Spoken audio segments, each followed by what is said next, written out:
अस्सलाम वालेकुम दोस्तों, कैसे हैं आप लोग। उम्मीद करता हूँ कि सब लोग खैरियत से होंगे और मेरा ख्याल है इतनी क्लियर वार्निंग जो है ना किसी ने आपको नहीं दी होगी।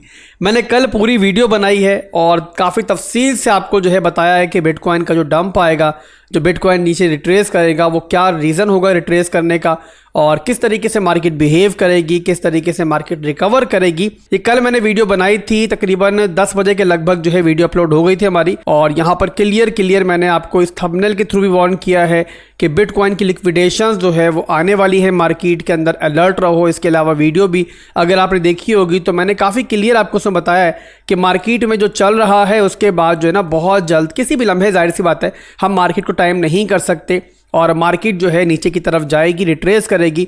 और वहाँ पर अगर दिमाग यूज़ करोगे तो आप ना सिर्फ के ऊपर स्टक होने से बचोगे, लॉस में जाने से बचोगे, बल्कि साथ ही साथ ठीक टाइम पर जो है बाइंग भी कर पाओगे। अब यहाँ पर वीडियो बनाई मैंने और उसके बाद फ़ौरन मार्केट ने रिएक्ट भी कर दिया। अब वो दोस्तों आप बोनस समझ लो, बट बहरहाल टाइमली आपको अपडेट दे दी गई थी। इस टाइम सूरत हाल क्या चल रही है बिटकॉइन की, कहाँ तक ये डंप कर सकता है, कहाँ से फिर बाउंस बैक करेगा, ये सारी चीज़ें हम वीडियो में डिस्कस करेंगे। परेशान मत हो, पैनिक मत हो, आपका भाई आपके साथ है, आपका दोस्त आपके साथ है, तो फिर आपको जो है ना किसी भी किस्म की टेंशन लेने की ज़रूरत नहीं है। सारी टेंशन है भाई को दो और आप लोग यहाँ पर रिलैक्स होकर मेरे एनालिसिस देखो।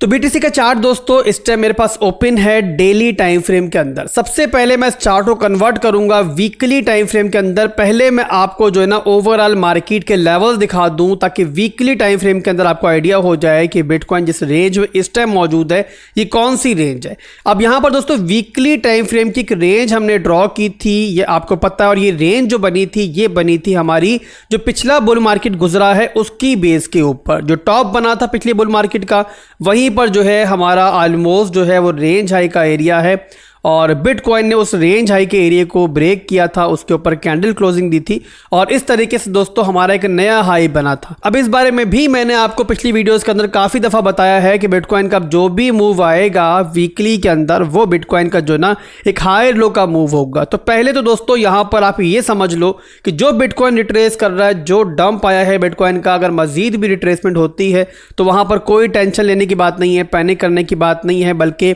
वहां पर आपके पास बाइंग अपॉर्चुनिटी होगी जहां पर आप अपने स्पॉट की होल्डिंग्स को, कि जिसमें अगर आप लोग थोड़े लॉस के अंदर भी हो तो उनको ना सिर्फ के एवरेज आउट कर पाओगे, साथ ही साथ दोस्तों अपनी नई पोजीशंस भी लेने का मौका मिलेगा। और याद रखो दोस्तों, ठीक टाइम पे जो मौका अवेल कर ले, उस अपॉर्चुनिटी से फायदा उठा ले, वही मार्केट में पैसा बनाता है। अदरवाइज दोस्तों जो लोग हाई पे खरीदते हैं और पैनिक होकर लो पर बेचते हैं, फिर वो कभी भी मार्केट में कुछ बना नहीं पाते, बल्कि हमेशा मार्केट को जो है वो देकर जाते हैं। अब यहां पे वीकली टाइम फ्रेम की रेंज हाई का जो हमारा एरिया है वो बनता है दोस्तों हमारा लगभग यहां पे 64,800 का एरिया। अब यहां पर आपको दिखाई दे रहा होगा कि अभी तक की सूरत हाल ये है कि बिटकॉइन ने जो है ना सिर्फ अपनी रेंज हाई को अभी तक रीटेस्ट किया है, यानी कि वीकली टाइम फ्रेम के अंदर कुछ भी मार्केट में जो है फिलहाल के लिए बुरा नहीं हुआ है।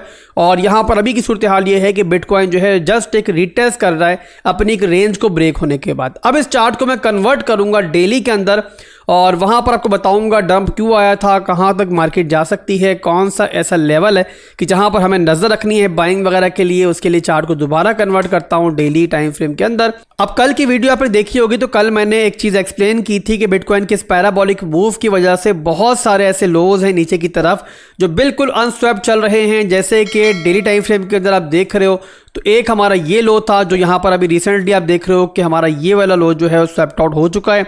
इसके अलावा दोस्तों यहाँ पर भी एक लो मौजूद है, ये भी इस टाइम अनस्वेप्ट पड़ा हुआ है। तो ओवरऑल काफ़ी ज़्यादा अनस्वेप्ट लोज जो है नीचे पड़े हुए हैं और इसके अलावा इन अनस्वेप्ट लोज की वजह से लिक्विडिटी जो है बिल्ड होती जा रही है। लिक्विडिटी बिल्ड दोस्तों क्यों हो रही है कि यहाँ पर जो भी रिटेल ट्रेडर्स अभी इंटर हो रहे हैं मार्केट के अंदर वो यहाँ पर ओवर कॉन्फिडेंट होते जा रहे हैं और वो यहाँ पर हाई लेवरेज ले रहे हैं। और साथ ही साथ दोस्तों जाहिर है अगर वो एक एग्जिट प्लान बनाएंगे तो वो बनाएंगे अपने लास्ट लो से नीचे। जैसे कि अगर यहाँ पर ऊपर कोई इंटर हुआ होगा तो उसने स्टॉप लॉस लगाया होगा हमारी इस विक से नीचे, जो यहाँ पर आपको रिसेंटली दिखाई दे रही है कि बिटकॉइन जो है इसको फिलहाल स्वैप्ट आउट कर चुका है।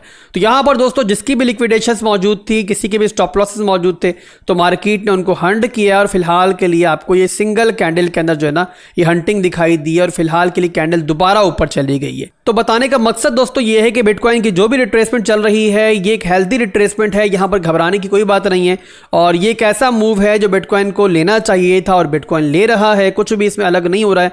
और यहाँ पे डेली टाइम फ्रेम के अंदर आपको दिखाई भी दे रहा होगा कि ट्रेंड जो है ना हमारा स्टिल इंटैक्ट है। यहाँ पर देखो तो ये हायर है बना, हायर लो बना, फिर हायर है बना और बिटकॉइन जो है अब डेली के अंदर भी हायर लो का मूव ले रहा है। और यहाँ पर जो स्ट्रॉन्ग लो का एरिया है वो आपके सामने है, ये वाला एरिया है जहां पर हमारा जो है ना एक ऑर्डर ब्लॉक भी मौजूद है। और ऑर्डर ब्लॉक का जो एरिया होता है ना वो एक अच्छी डिमांड जोन होती है जहां पर अगर हमें अपॉर्चुनिटी मिलती है और बिटकॉइन यहां पर अगर टैप करती है तो ना सिर्फ कि बिटकॉइन के अंदर बल्कि साथ ही साथ ऑल्ट कॉइन्स के अंदर भी आपको बहुत अच्छी बाइंग मिलेगी। और वो ऑल्ट कॉइन्स जो आप सोच रहे थे कि आपको बाइंग का बिल्कुल मौका नहीं देंगे, अभी रिसेंट डंप के अंदर जो है ना आपको काफी अच्छी प्राइस पर मिल रहे हैं। और अगर बिटकॉइन ने यहां पर जो है अपना ये ऑर्डर ब्लॉक का एरिया जो है वो टैप आउट किया तो आपको वो ऑल्ट कॉइन जो है मजीद 10 से 15% नीचे और इवन 20 to 25% नीचे भी विक्स मारते हुए दिखाई दे सकते हैं। और यही मौका होगा दोस्तों कि जहां पर आप लोगों ने कोई बाइंग नहीं की हुई तो आपको अच्छे रेट्स के ऊपर आपके पसंदीदा ऑल्ट कॉइन्स भी मिल जाएंगे। और इसके अलावा अगर आप लोगों ने हाई प्राइस पे बाइंग कर भी ली है स्पॉट के अंदर तो आप लोग उसको जो है ना फिर नीचे मजीद एवरेज आउट कर पाओगे। तो इस मौजूदा रिट्रेसमेंट को देखकर बिल्कुल पैनिक होने की जरूरत नहीं है। एक हेल्दी रिट्रेसमेंट जो होती है वो मार्केट की जरूरत होती है। और यहाँ पर यूँ समझ लो बस कि बिटकॉइन जितना भी रिट्रेस करेगा ये आप लोगों के लिए बोनस का काम करेगा, आप लोगों के लिए अपॉर्चुनिटीज को बढ़ाएगा। तो अगर आप लोगों ने कोई भी स्पॉट के अंदर होल्ड किया हुआ है ऑल्ट कॉइन तो आप लोग उसको होल्ड करो, नीचे के लेवल्स पे डीसीए करने की ट्राई करो। और अगर आपने अभी तक कोई एंट्री नहीं ली हुई थी तो अब दोस्तों मौका है कि जहां पर आप लोगों को मौका मिलेगा एंट्रीज लेने का। तरीका बस ये है कि आप लोगों ने सिंगल पार्ट में एंट्री नहीं लेनी है और यहां पर हमेशा पार्ट से बाइंग करने की ट्राई किया करो, ताकि अगर मार्केट जो आपकी सोच से ज़्यादा, आपके अंदाजे से ज़्यादा कभी अगर रिट्रेस हो तो वहां पर पैनिक होने के बजाय आप लोग अपनी बाइंग्स को मजीद एवरेज आउट कर पाओ। इसके अलावा वीकेंड सर पे आ चुका है। नॉर्मली हमने देखा है कि वीकेंड के ऊपर यानी सैटरडे और संडे को जो है मार्केट में वॉल्यूम कम होता है, उसके बाद फिर वीकली क्लोजिंग होती है, वो भी एक बड़ा इवेंट होता है। मंडे वाले दिन जो है वीक के नए लेवल्स वगैरह बनते हैं और उन्हीं की बेस पर फिर हम लोग इंट्राडे ट्रेडिंग करते हैं, स्कैल्पिंग करते हैं। तो ओवरऑल दोस्तों अगले कुछ दिन मैं एक्सपेक्ट कर रहा हूं कि बिटकॉइन के लिए भी और क्रिप्टो मार्केट के लिए थोड़े चॉपी रह सकते हैं। बट जो भी सिचुएशन बनेगी दोस्तों मार्केट पर मेरी पूरी नजर है और जब भी कुछ बदलेगा मार्केट के अंदर या कुछ नया होगा या फिर कहीं पर मुझे ब्रेकआउट मिलेगा तो मैं इंशाल्लाह आपको जरूर गाइड करूंगा। आपके फीडबैक का दोस्तों मुझे हमेशा इंतजार रहता है। आपने बताना है कि मार्केट के बारे में आपका क्या ख्याल है, किस ऑल्ट कॉइन में आपकी एंट्री बनी हुई है, किस ऑल्ट कॉइन में एंट्री बनाना चाह रहे हो, ये सब चीजें कमेंट सेक्शन में लिखो ताकि उसके ऊपर मैं आपको बता सकूं, आपको गाइड कर सकूं। ठीक है मेरे भाइयों, तो आज के लिए बस इतना ही था, फिर मिलेंगे इंशाल्लाह बहुत जल्द एक नई वीडियो के साथ। अल्लाह हाफिज।